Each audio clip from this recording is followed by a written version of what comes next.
అస్సలు తప్పు జరగకముందే క్షమాపణ కోరుతున్నారు అంటే దాని అర్థం ఇదే. స్థిరమైన విజయాన్ని కోరుకునే వ్యక్తి తన ప్రవర్తనను కాలానుగుణంగా మార్చుకుంటూ ఉండాలి. నిజమే కదా? గుర్తుంచుకోండి, ఉద్యోగం రాలేదు అని, వ్యాపారం దెబ్బతినింది అని, స్నేహితుడొకడు మోసం చేశాడు అని, ప్రేమించిన వాళ్ళు వదిలి వెళ్ళిపోయారు అని నువ్వు అలానే ఉండిపోతే ఎలా చెప్పు? స్నేహితుణ్ణి ప్రేమించడం సులభమే, కానీ కొన్నిసార్లు శత్రువుని కూడా ప్రేమించడమే కదా నువ్వు నేర్చుకోవాల్సిన కష్టమైన పాఠం. పిచ్చివాడు ఆడ్డానికి డోలు కొట్టేవాడు ఆ పిచ్చివాడి కంటే హీనం. కర్మ అంటే నీ జీవితానికి నువ్వే సృష్టికర్తవని నువ్వు తెలుసుకోవాలి.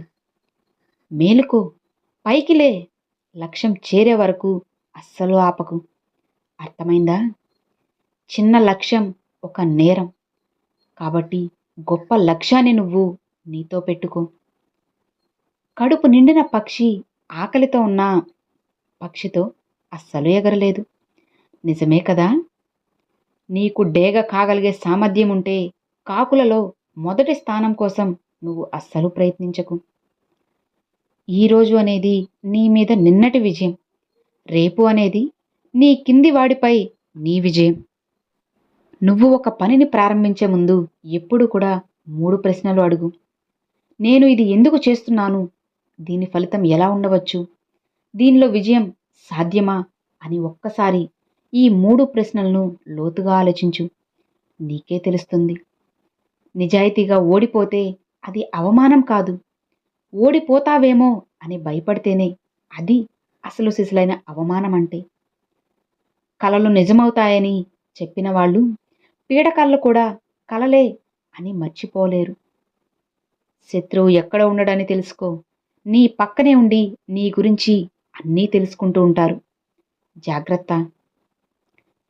గొప్పదాని కోసం ప్రయత్నంలో మంచిదాన్ని వదులుకోవడానికి అస్సలు భయపడకు. వారసత్వం అనేది ఒక మూర్ఖత్వం అని తెలుసుకో. అసలు నాకు అది అక్కర్లేదు అని నువ్వు సంతోషంగా ఉండగలగాలి. నువ్వు ఈ ప్రపంచంలో చూడాలనుకునే మార్పు ఏంటో తెలుసా? అది నువ్వే అయ్యుండాలి. ఎన్నో రంగుల జీవితం నిన్ను పిలిచెను. స్వాగతం విన్నా నీలో సంశయం పోదా?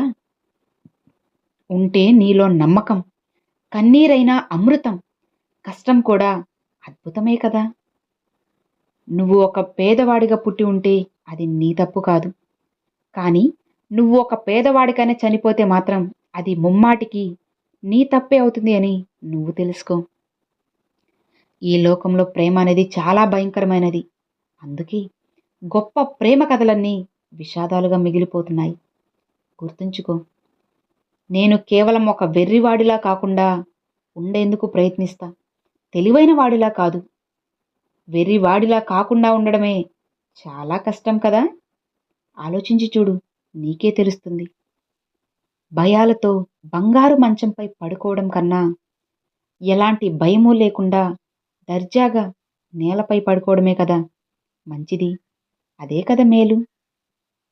కొన్నిసార్లు గెలవడానికి లొంగిపోవాలి, కొన్నిసార్లు తగ్గడం గెలుపుకి దారి తీస్తుందని తెలుసుకో. ఒక మొద్దు ఎంత బలంగా ఉన్నా సరే ఇంటి మొత్తానికి అస్సలు మోయలేదు. నిజమే కదా? ధైర్యం ఉంటే దేనికి కూడా భయపడకూడదో అది నువ్వు తెలుసుకోవాలి. నాకు ధైర్యం ఉంది అని అన్నిటికీ భయపడితే ఎలా చెప్పు? పడిపోయావా? లే, బయలుదేరు. నిన్ను కదలనివ్వకుండా చేసిన ఆ మానసిక బాధల సంఖ్యలను తెంచేసుకో. అప్పుడే కదా నీ లక్ష్యాన్ని నువ్వు సాధించగలవు, సంతోషంగా ఉండగలవు. ఇంకా నీటిలో ఉన్న చేపల కోసం అప్పుడే నువ్వు అస్సలు బేరమాడకు. నీ కర్తవ్యం వహించు, ఆపై కాస్త ఎక్కువ చెయ్యి. భవిష్యత్ అనేది దానంతటా అదే బాగుపడుతుంది. గుర్తుంచుకో, ఇతరుల లోపాలను గ్రహించి తన తప్పులను మరిచిపోవడం మూర్ఖుడి విశిష్ట లక్షణం అవుతుంది. నీకు అర్థం కాని వ్యాపారంలో ఎప్పటికీ కూడా అస్సలు పెట్టుబడి పెట్టకు. అర్థమైందా? పిల్లలు చీకటికి భయపడితే పర్వాలేదు, క్షమించవచ్చు, కానీ మగాళ్ళు వెలుగుకి భయపడితే అదో అసలైన జీవితపు విషాదం. గుర్తుంచుకో. అన్ని చెడులకు మూలం డబ్బు కాదు, డబ్బులు లేకపోవడమే. నువ్వు ఎవరినైనా నమ్మగలవో లేదో తెలుసుకోవడానికి గల ఉత్తమ మార్గం వాళ్ళని నమ్మడమే కదా. అప్పుడే కదా నీకు అన్నీ తెలుస్తాయి. ఒక తెలివైన వాళ్ళు సమాధానం నుండి ఒక మూర్ఖుడు నేర్చుకునే దానికంటే ఎక్కువ ఓ తెలివైన వాడు ఒక మూర్ఖపు ప్రశ్న నుండి నేర్చుకుంటాడు.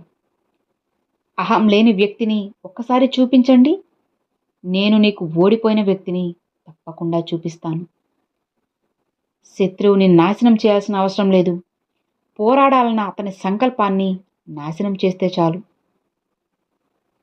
ఒక్కటి గుర్తుంచుకోవాలి, నువ్వు ప్రేమించే ప్రతి దానికోసం ఖచ్చితంగా నువ్వు కొంత మూల్యం అనేది చెల్లించాల్సి ఉంటుంది.